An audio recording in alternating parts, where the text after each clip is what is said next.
To change the font style used for caption on Samsung Galaxy S24 Ultra, swipe down the top of the screen and then tap setting icon.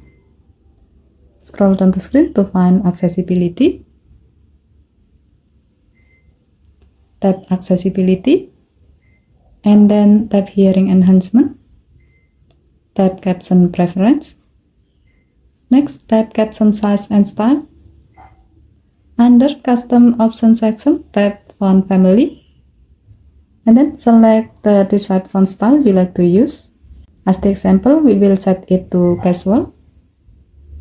By doing this, if you have set to enable the caption, the setting will be applied to live caption and other apps that support the caption preferences. Okay, thank you for watching. Please help to like and subscribe. Have a nice day.